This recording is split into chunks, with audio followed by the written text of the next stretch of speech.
Hey, Hazard from Hazard Reviews here, and well, let's get started. So here we are with Black Panther, Wakanda Forever.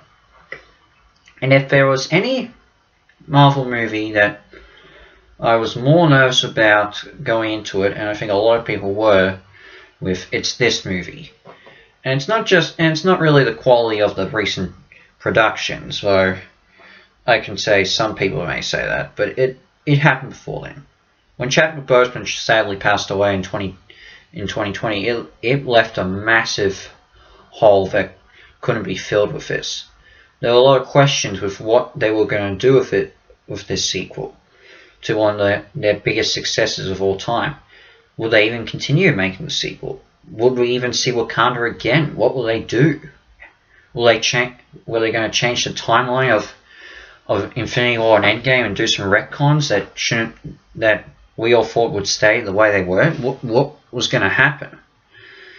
Even when we started to get more concrete information, like when Kevin Feige revealed that they weren't going to recast T'Challa, nor were they going to digitally, create a digital double and all that, it still left questions as to what they were going to do to explain this T'Challa's absence, and what will they do with the other characters from that.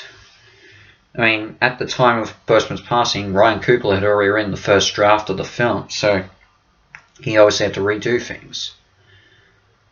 Even as we started to get our first trailer and a few other things as well, as much as I was hyped, I was still nervous, and I think a lot of people were.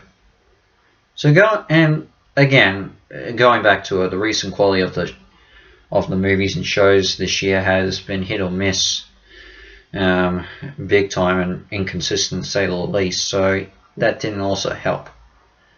So even my recent few movies I've seen have also left, in theaters I should say, have left a bit of taste in my mouth at times.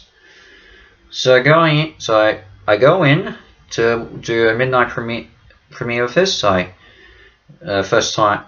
This is the second time I've done this year. First was with Lightyear. I even watched it in 3D, which was a surprise to me as I wasn't expecting that when I pre-ordered my ticket. And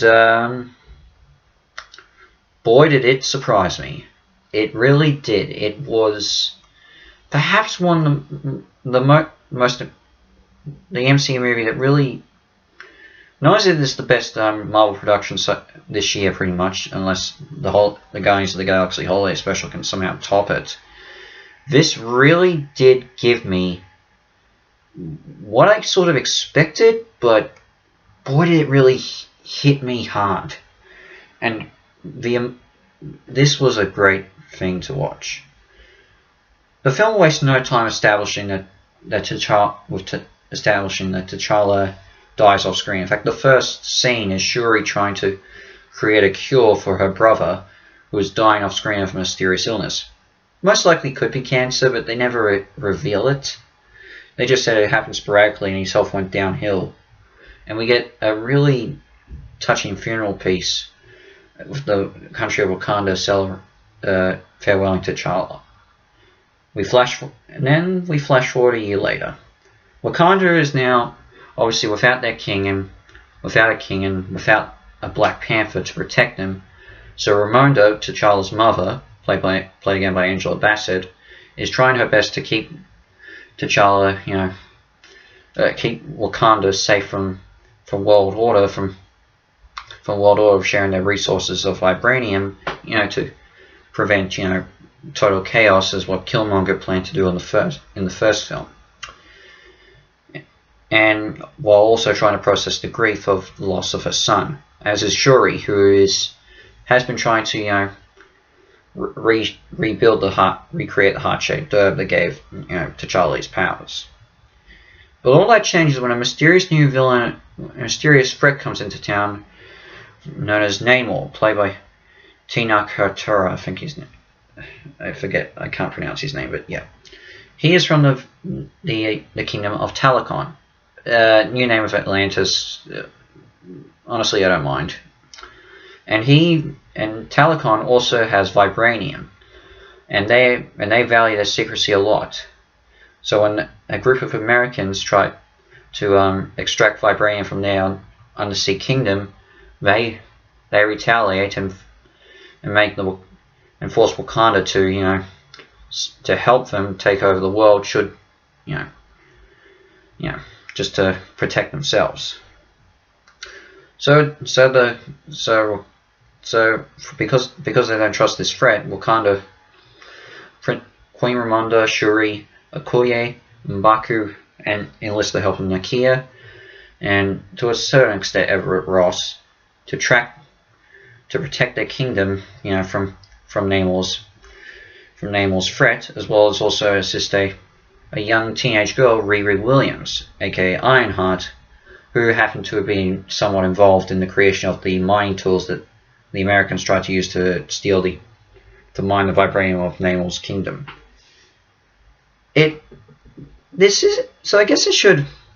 So what really is the main theme of this? Well, grief and loss. Okay. This obviously has happened before in the MCU. It was sort of a theme in WandaVision, though it really only got 2 episodes to really diverge into the message. One in particular. I mean, you could sort of argue the whole show deals with it, but they don't really talk about it until the 8th episode. This immediately hits you right away that this theme is ever constant in this film, as it shows all these characters who we loved in the first film dealing with the loss of someone who was integral to their lives. And the thing is, we all love the characters from the first film, and they're pretty much all back here, from the very beginning, from the very start of the film. Well, okay, not true. Wakabi doesn't return, but yeah, they do establish that he is still technically alive, but in prison off screen. But we immediately see just how much T'Challa meant to his people and to this kingdom, and how much Ryan Coogler brought out, and even these actors were processing their grief through this film. And it remains the sole emotional core in this. How one man, even though half the universe died in previous films, including himself, how one person's death can affect an entire nation, and how much of a hole it leaves in the people's lives. At the center of it is Shuri, who really is we all knew she would probably be the main focal point of the film. And her struggle in this film is really, you understand her so well, with how she does feel sort of responsible for T'Challa's death by not being able to save him in the nick of time, even though she probably didn't have much of a chance. She buries herself into her technology, even though it's kind of eating away at her life with her mom, tearing her apart even more. And her mom and Ramonda's Angela Bassett's, and it helps with Letitia Wright's performance as Shuri. It is unbelievable. And Shuri was more comic relief in the previous MCU, in both the previous film as well as Infinity War, and to a certain extent Endgame, though I forget if she had even a line in the climax. But yeah, she is the main character in this, and her struggle and arc is perfect. Angela Bassett is also great as Ramonda. She definitely should be nominated, considered for an Oscar nomination. Even Letitia Wright as well, and the other actors do a good job too. I've always been a big fan of Winston Duke as M'Baku, and he's probably gets most of the little bits of humor in this, and it's welcome around. And Denai Guerrero is also great as Okoye as well, as is the other actors too. And as I said, and I really did enjoy Namor. I mean, it was always going to be a difficult challenge to live up to the expectations left by Michael B. Jordan as Killmonger, but I thought Namor was a really good villain. I understand his issues. I understand his morals. I do kind of wish they explained a bit more. They didn't rush his backstory too much, but it is still effective as you understand how he feels the way he does.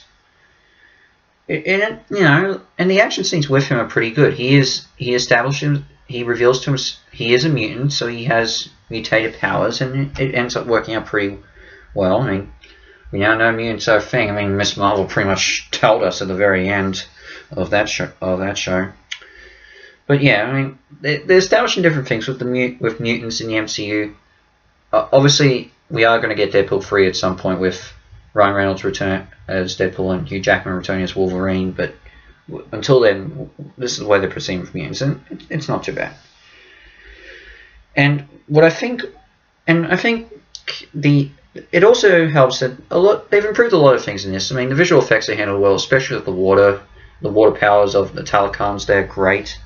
The location of the climax is much better. Honestly, it's not really a field and a cave. This time, it's actually in the middle of the sea and a bit in a desert. So it's handled a lot better. The climax. And this film really is a tribute to Chadwick Boseman, and his essence is solely felt in this film.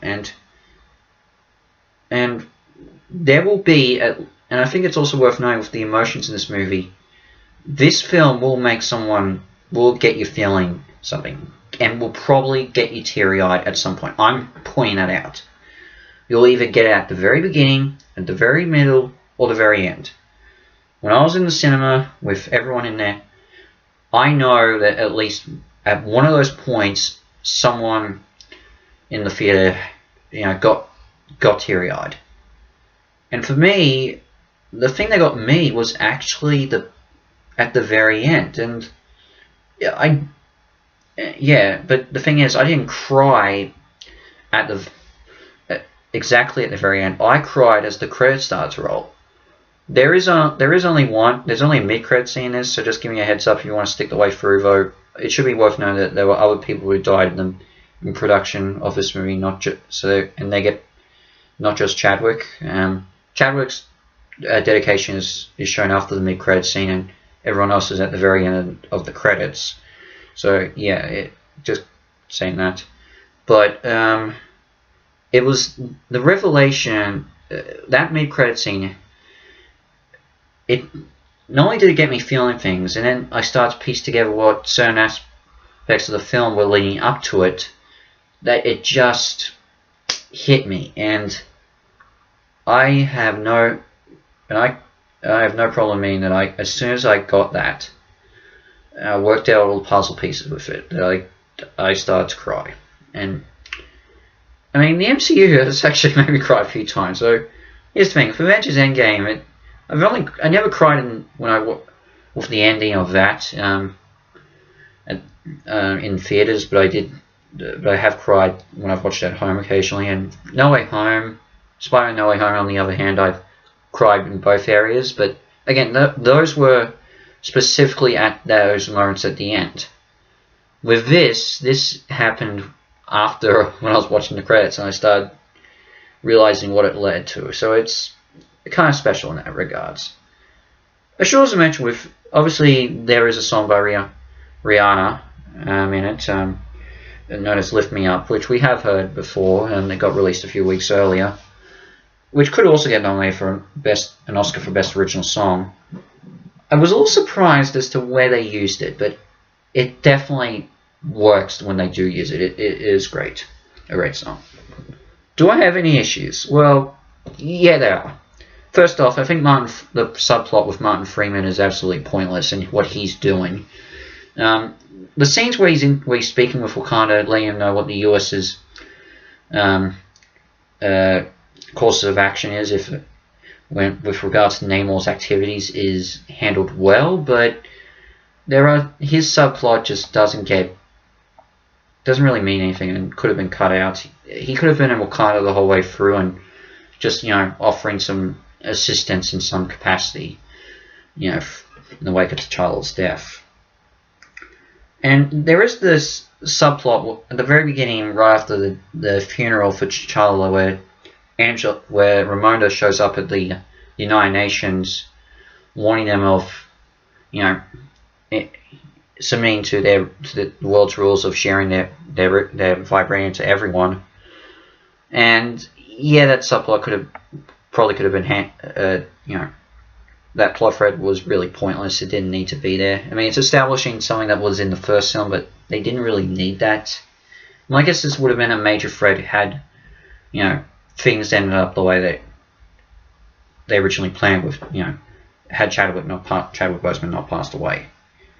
And when it comes to the climax, there is, well, I will say this, there is a similarity with the climax of Spider-Man No Way Home. Now, I'm not going to say much. In fact, the emotional core, well, they're both very similar, it's very different. When I look at, with this point I'm referring to in No Way Home, it's a bit more so of the fan service. I'm not going to say exactly how, when you look at what happens in the final fight. When, at this point in the point I'm referring to in No Way Home, you've got the fan service, and just that scene had worked because, you know, those characters were there, and we know who they were. I'm trying not to spoil too much, but with this, it's not as strong because of how. Okay, we know what the story it's leading up to this, but it's not as effective, to be fair, because there's not as much equal screen time between these two characters, which is what I'm trying to say. Even though it is effective, and I will say a fan service, there's not really much, with the exception of one, which I'm not going to give away too much on, but if you know Ryan Coogler, you kind of expect this will happen, but it is still a surprise when it does happen. And, you know, I mean, and there is another character who shows up with Everett Ross. I'm not going to reveal who, but, you know, you never know what to expect when you're dealing with Elaine. There's your clue. But, yeah, that was the only thing of the climax that really did, you know, feel a little bit weak. But all in all, Wakanda Forever is a great film, and is definitely, I would say, even better than Shang-Chi. And I like Shang-Chi. I'm not sure whether this beats Spider-Man No Way Home, but it is a really strong movie. And for all those who were afraid of how they were going to proceed without Chadwick Boseman, and whether or not, you know, the recent quality of the other films and TV shows would sort of correlate into this, it's not. It doesn't affect this. Black Panther: Wakanda Forever is a great film. It is an emotional journey and will definitely hit you at some point. And that's really good. And that's a good thing.